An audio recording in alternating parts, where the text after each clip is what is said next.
নমস্কাৰ সকলোকে স্বাগতম জনাইছো আসাম কেৰিয়াৰ পইণ্ট ইউটিউব চেনেলটোলৈ বন্ধুসকল আজিৰ ভিডিঅ'টোত আমি আপোনালোকৰ আগন্তুক অনুষ্ঠিত হ'ব লগা ইণ্ডিয়ান আৰ্মি অগ্নিবীৰ এক্সামৰ বাবে সহায়ক হোৱাকৈ ৰিজনিঙৰ আন এটা নতুন ক্লাছ লৈছো তো ইয়াতে আমি কিছুমান ইম্পৰ্টেন্ট শৰ্ট ট্ৰিক্সৰ সহায়ত আপোনালোকক কোৱেশ্চনখিনি কৰাই দিবলৈ চেষ্টা কৰিম যাতে এক্সামত গৈ খুব কম টাইমৰ ভিতৰতে এনেকুৱা কোৱেশ্চনবিলাক সলভ কৰি দিব পাৰে তো বলক দেৰি নকৰি কোৱেশ্চনকেইটা চাওঁ আৰু ইয়াতে আপোনালোক আৰু এটা কথা জনাই থওঁ যদি আপোনালোকৰ ইণ্ডিয়ান আৰ্মিৰ অগ্নিবীৰ এক্সামৰ সকলোবিলাক সাবজেক্টৰ ইম্পৰ্টেন্ট নোটছ বিলাক লাগে তেতিয়াহলে আপোনালোকৰ স্ক্ৰিনত থকা নাম্বাৰটোত আমাক হোৱাটছআপত মেছেজ কৰি জনাই দিব যে অগ্নিবীৰৰ নোটছ বিলাক লাগে ঠিক আছে তো আসামিজ মিডিয়ামত আমি আপোনালোকক সকলো সাবজেক্টৰ এক্সট্ৰা সেপাৰেট কে নোটছ বিলাক দি দিম আৰু আপোনালোকক গ্ৰুপ এটাটো জয়েন কৰাই দিম তাতে আপোনালোকে ডেইলি বেসিছত বা দুদিন তিন দিনৰ মূৰে ইম্পৰ্টেন্ট নোটছ বিলাক লগতে কোৱেশ্চন বিলাক পাই থাকিব তো যদি প্ৰয়োজন হয় স্ক্ৰিনত থকা নাম্বাৰটোত এতিয়া আমাক হোৱাটছআপত মেছেজ কৰিব তো বলক আগবাঢ়ো কোৱেশ্চনখিনি লৈ ফাৰ্স্ট কোৱেশ্চন কি দিছে চাওক ক্যালেন্ডাৰ CALENDAR ক্যালেন্ডাৰক এটা নিৰ্দিষ্ট কোডত লিখা হয় CLANDAER সেই একেটা কোডত বা সেই ধৰণৰ কোডতে CIRCULAR সাৰ্কুলাৰক কিদৰে লিখিব পাৰি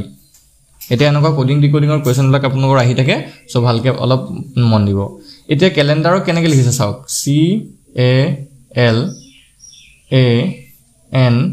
CALENDAR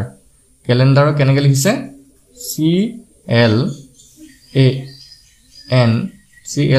CLANDAER তাৰপিছতে DR এতিয়া এটা কথা ভালকে লক্ষ্য কৰিব ক্যালেন্ডাৰটো যিকিটা লেটাৰ আছে কিটা চাওক C A S L A N D E R গুটেকিটা লেটাৰ তলৰটো আছে CLAN তো ইয়াতে আমি অ্যালফাবেটিক্যাল অৰ্ডাৰটো চোৱাৰ দৰকাৰ নাই মানে A কে নম্বৰত আহে B কে নম্বৰত আহে C কে নম্বৰত আহে D কে নম্বৰত আহে এইবিলাক চোৱাৰ আমি কোনো ইয়াতে দৰকাৰ নাই ইয়াতে আমি অকল এই লেটাৰ কিটা যে দেখিছে লেটাৰ কিটাৰ পজিশনটো চালে হ'ল যে লেটাৰ কিটা কেনেদৰে চেঞ্জ হৈছে তো ইয়াতে ভালকে চাব C টো প্ৰথমতে আছিল ইয়াতো C প্ৰথমতে আছে R টো লাষ্টত আছিল ইয়াতো R টো লাষ্টত আছে মানে ফাৰ্ষ্টৰ আৰু লাষ্টৰ লেটাৰ দুটা কোনো হলনি হোৱা নাই ফাৰ্ষ্টৰটো ফাৰ্ষ্টতে থাকিব লাষ্টৰটো লাষ্টতে থাকিব বাকি চাওক ইয়াত AL আছিল ইয়াত LA হৈ গলগে ইয়াত AN আছিল ইয়াত NA হৈ গলগে আৰু ইয়াত D আছিল ইয়াত ED হৈ গলগে বুজি পাইছে নে সেকেন্ডৰ পৰা লেটাৰ কিটা কি হৈছে অকল ইন্টাৰচেঞ্জ হৈ গৈছে কে AL টো কি হৈছে কে LA AN টো কি হৈছে কে NA আৰু D টো কি হৈ গৈছে কে ED মানে অকল একিটা ইন্টাৰচেঞ্জ হৈ গৈছে কে বুজি পাইছে চাগে সো একেটা নিয়ম আমি কিহত সাৰ্কুলাৰত ইউজ কৰি চাও আনসাৰটো ওলাই নলাই তো সাৰ্কুলাৰটো প্ৰথমতে লিখি লৈছো CIRCULAR C2 আৰু R2 যেনেকৈ আছে তেনেকৈ থাকিব তো C2 আমি যেনেকৈ আছে তেনেকৈ লিখিছো R2 যেনেকৈ আছে তেনেকৈ লিখি লৈছো এতিয়া IR আছে তো IR টোক আমি RI লিখি লম তাৰপিছত CU আছে এটোক আমি UC লিখি লম তাৰপিছত LA আছে এটোক আমি AL লিখি লম তো এইটো এনসাৰ আমাৰ হৈ গলগে CRI তাৰপিছতে UC CRIUC কোনটো অপচন আছে অপচন B আৰু অপচন C আছে আৰু অপচন C টোৰ লাষ্টত R আছে চাওক এইটো C টোৰ লাষ্টৰ R আছে আমাৰ অপচন C টো হৈ যাবগে শুদ্ধ উত্তৰ বুজি পাইছে চাগে সকলোৱে খালি ইয়াতে লেটাৰ কিটা কেনেকৈ চেঞ্জ হল সেই লেটাৰ চেঞ্জিং নিয়মটো জানিলে হৈ যাবগে বাকি ইয়াত অ্যালফাবেটিক্যাল অৰ্ডাৰ লগোৱাৰ কোনো ইয়াত দৰকাৰ নপৰে তো আগবাঢ়ো নেক্সট কোৱেশ্চনটোলে কি কৈছে চাওক যদি নিউৰক NEUROTIC নিউৰোটিকক লিখিব পাৰি TICRONEU হিচাপে তেনেহলে PSYCHOTিকক কেনেকৈ বা কিদৰে লিখিব পাৰি সাইকোটিকক আমি কেনেদৰে লিখিব পাৰিম এতিয়া আমি নিউৰোটিকক কেনেকৈ চেঞ্জ কৰিছে এটো এবাৰ চাই লওঁ কি কৈছে চাওক NEUROTIC আৰু ইফালে কি লিখিছে TICRO তাৰ পিছতে কি আছে NEU হল বুজি পাইছে এতিয়া ইয়াতো চাওক NEU এই প্ৰথমটো যিকিটা লেটাৰ আছে সেকেন্ড ওয়াৰ্ডটো আমাৰ সেম লেটাৰ কিটাই আছে ইয়াতো কোনো অ্যালফাবেটিক্যাল অৰ্ডাৰ লগোৱাৰ প্ৰয়োজন নহয় তো ইয়াতে আমি অকল ইয়াতে কেনেকৈ চেঞ্জ হৈছে লেটাৰ কিটাৰ ইন্টাৰচেঞ্জ কেনেকৈ হৈছে এটো চালে হৈ যাবগে তো প্ৰথমতে NEU এটো প্ৰথমতে দেখিছে তাতে লাষ্টত চাওক NEU গুছি গলগে মানে ফাৰ্ষ্টৰ তিনটা লেটাৰ কোড গুছি গৈছে লাষ্টৰলৈ গুছি গৈছে তাৰ পিছতে এই TIC লাষ্টৰ যিটা তিনটা লেটাৰ আছিল ইয়াত চাওক ফাৰ্ষ্টত গুছি আহিছে আৰু বাকি মাজৰ RO আছে ROৰ কোনো চেঞ্জ হোৱা নাই মানে কি কৈছো বুজি পালো যে প্ৰথমৰ তিনটা লেটাৰ লাষ্টলৈ গুছি যাব লাষ্টৰ তিনটা লেটাৰ প্ৰথমলৈ গুছি আহিব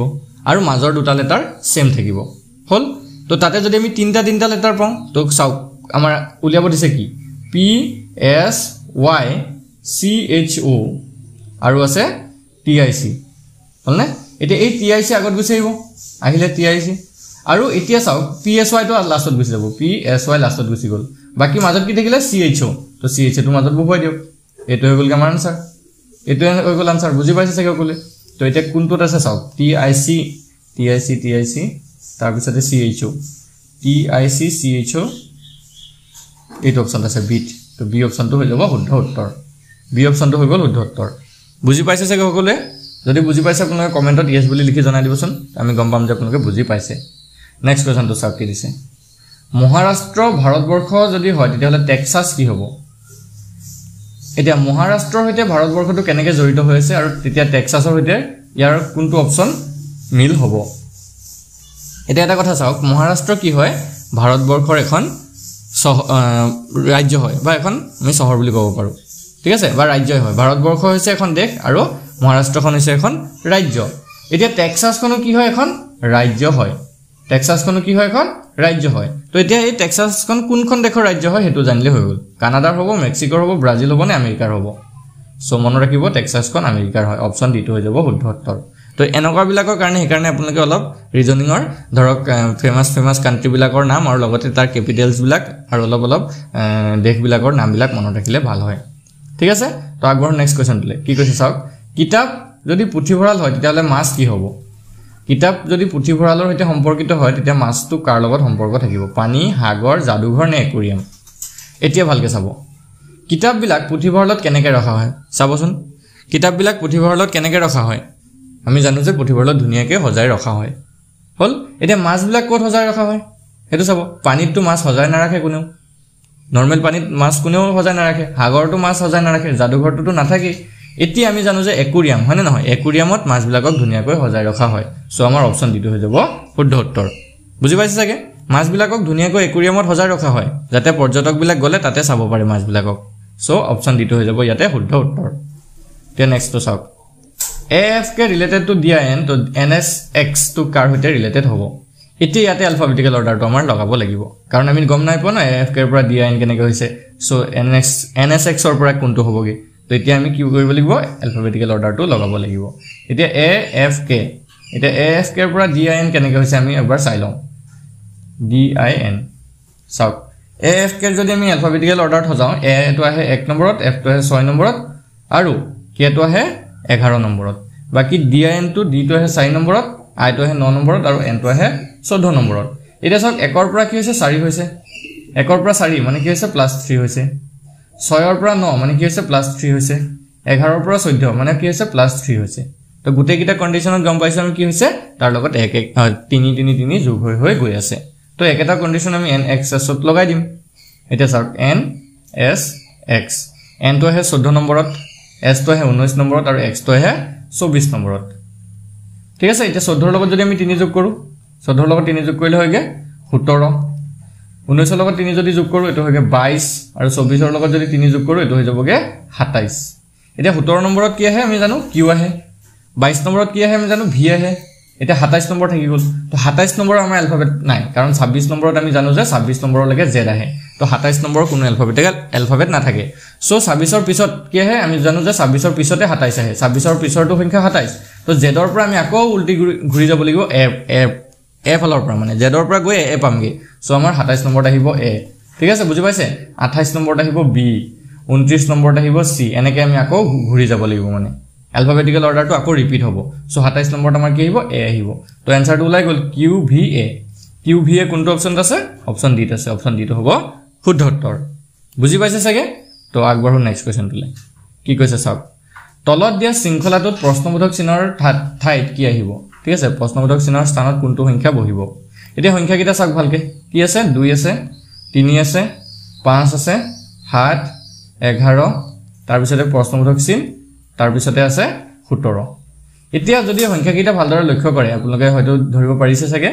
2 3 5 7 11 আৰু 17 এই আটাইকিটা কি হয় মৌলিক সংখ্যা হয় আটাইকিটা কি হয় মৌলিক সংখ্যা হয় ঠিক আছে এতিয়া 2 ৰ পিছত 3 আহে আমি জানো মৌলিক সংখ্যা 3 ৰ পিছত 5 আহে 5 ৰ পিছতে 7 আহে 7 ৰ পিছত 11 আহে 11 ৰ পিছৰ মৌলিক সংখ্যাটো কি হয় সো আমি জানো 11 ৰ পিছৰ মৌলিক সংখ্যাটো হৈছে 13 বুজি পাইছে 11 ৰ পিছত 13 তাৰ পিছত 13 ৰ পিছত আহে 17 সো আমাৰ অপচন প্ৰশ্নবোধক চিহ্নৰ ঠাইত কি আহিব 13 আহিব অপচন বি টো হ'ব শুদ্ধ উত্তৰ বুজি পাইছে চাগে একদমে ইজি এটা নাম্বাৰ সিৰিজৰ কোৱেশ্চন আছিল এনেকুৱা ধৰণৰ প্ৰশ্ন আহিলে যাতে ভুল নকৰে তো নেক্সট কোৱেশ্চনটো চাওক কি দিছে তলত দিয়া বিলাকৰ সমাধানৰ কোনটোৱে অৰ্থপূৰ্ণ ক্ৰম সূচাব এতিয়া অৰ্থপূৰ্ণ ক্ৰম সূচাবৰ কাৰণে কেইটামান শব্দ আমাক দিয়া আছে সন্ধিয়া প্ৰভাত দুপৰীয়া আৰু ৰাতি এতিয়া কথাবিলাক হল ইয়াতে যিকিটা শব্দ দিছে সেই শব্দকিটাৰ সৈতে আমি সকলোৱে পৰিচিত হয় সন্ধিয়া কেতিয়া হয় প্ৰভাত কোনটোক কয় দুপৰীয়া কাক কয় ৰাতি কাক কয় আমি সকলোৱে জানো সো গোটেই দিনটোৰ এটা আমাৰ টাইম টেবুল বিলাক দি থৈছে সো প্ৰথমতে কি আহে আমি জানো সকলোৱে প্ৰভাত আহিব হল প্ৰভাত মানে খুব ৰাতিপুৱা যেটো কয় হেতু প্ৰভাত বুলি কয় বা ৰাতিপুৱা বুলি কয় সো আমাৰ প্ৰথমতে কি আহিব 2 আহিব প্ৰভাতটো আগতে আহে বুলি কলো তাৰ পিছত ৰাতিপুৱাৰ পিছত কি হয় ৰাতিপুৱাৰ পিছত হয় দুপৰীয়া হয় না নহয় দুপৰীয়া হয় সো দুপৰীয়া 3 নম্বৰটো আহিব তাৰ পিছত 2 ৰ পিছত 3 আহিলে দুপৰীয়াৰ পিছত কি হয় সন্ধিয়া হয় নে ৰাতি হয় সো আমি জানো সন্ধিয়া হয় তাৰ পিছতে আহিব 1 নম্বৰ তাৰ পিছত ৰাতি লাষ্টত আহিব ৰাতিটো 4 নম্বৰত আহিব সো আমাৰ এলফাবেটিক্যাল যেটো কাৰেক্ট অৰ্ডাৰ হ'ব হেতু যাব 2 3 1 4 2 3 1 4 অপচন কোনটো আছে চাওক 2 3 1 4 অপচন বি আছে অপচন বি টো হৈ গলগে শুদ্ধ উত্তৰ বুজিছো পাইছে সকলোৱে সো আকৌ এবাৰ কৈ দিছো প্ৰভাতটো আগত আহে মানে ৰাতিপুৱা আগত হয় তাৰ পিছত 2 নম্বৰ হেতু আগত আহিলে সেই কাৰণে তাৰ পিছত ৰাতিপুৱাৰ পিছত দুপৰীয়া হয় সেই কাৰণে 3 নম্বৰ আহিলে তাৰ পিছত দুপৰীয়াৰ পিছত কি হয় সন্ধিয়া হয় সন্ধিয়াটো সেই কাৰণে 1 নম্বৰ তাৰ পিছত আহিলে আৰু ৰাতিটো লাষ্টত হয় সো 4 নম্বৰটো লাষ্টতে বহিলে 2 3 1 4 হেতু যাবগে কাৰেক্ট আনসাৰ অপচন বি বুজি পাইছে চাগে সকলোৱে তো যদি আপোনালোকে কোৱেশ্চনটা বুজি পাইছে ভিডিওটো এটা লাইক কৰি দিব চেনেলটো সাবস্ক্ৰাইব কৰি লব কাৰণ আমি এনেকুৱা ধৰণৰ ভিডিও বিলাক ইয়াতে আপোনালোকক দি আছো আৰু যদি আপোনালোকৰ অগ্নিবীৰৰ ফুল সিলেবাসৰ নোটস বিলাক আপোনালোকৰ লাগে এক্সামৰ যেহেতু পালেহি তো এক্সামৰ কাৰণে এতিয়া বেছি দিন নাই এতিয়াৰ পৰা ভালদৰে আপোনালোকে পঢ়ি থাকিব লাগিব তো যদি ফুল সাবজেক্টৰ নোটস কিনে লাগে তেতিয়া এই নম্বৰটো আমাক WhatsAppত মেছেজ কৰি লৈ লব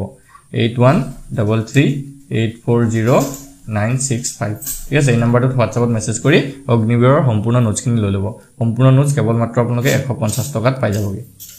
ধন্যবাদ